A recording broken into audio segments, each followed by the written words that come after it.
تشدد عورتوں کا ہوتا ہے. یہاں عورتیں منڈیوں میں بیچی جاتی ہیں, یہاں بے جوڑ شادیاں ہوتی ہیں, یہاں عورتوں کے ظلم جو ہے روز بروز بڑھتے جاتے ہیں. کم عمر کی خاص کر شادیاں جو ہوتی ہیں, ان میں جب ہم پولیس کو کہتے ہیں کہ اس ضلع میں یہ شادی ہو رہی ہے, تو وہ کہتے ہیں کہ میڈم ہمیں پروف دے. وہ ہمیں پہلے ہم سے پروف مانگتے ہیں. اب جو ہمارے پاس پروف ہوتا تو ہم پہلے ہی کہہ دیتے ہیں ان کے لیے, آپ پولیس ہو, آپ کا فرض ہے آپ وہاں جاؤ, آپ وہاں دیکھو کہ کیا ہو رہا ہے. پولیس کا جو رول ہے اس سے ہم مطمئن نہیں ہیں, اور جو ہم یہی ڈیمانڈ کرتے ہیں کہ جو عورتیں جن کا لاش جو ہے دریا میں داخل کیا گیا ہے ان کو ریکور کیا جائے. جب تک یہ سلوک رہے گا پولیس کا تب تک انصاف نہیں ہوگا.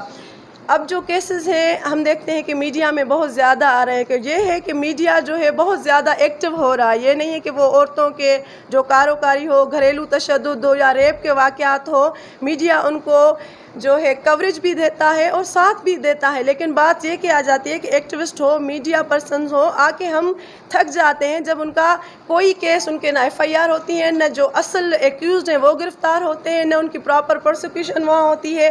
راجونی کا جو ہے لفظ میں سندھی والا وہ جو استعمال کروں گی کہ کیس چل کے 6 مہینے تک, 8 مہینے تک, سال تک وہ راجونی ہو جاتا ہے. سمیہ کھوسو کا ہم نے پچھلے سال وہ کیس اب تک لڑ رہے ہیں, ریپ کیس تھا, تو ان پر اتنا پریشر ہے کہ ان کے بیٹے پر, جس لڑکی کا ریپ ہوا ہے اس کے بھائی پر اغوا کا کیس کروا دیا ہے وہاں کے جاگیردار نے. تو اس سے آپ اندازہ لگا سکتے ہیں تو کون غریب کیس لڑے گا.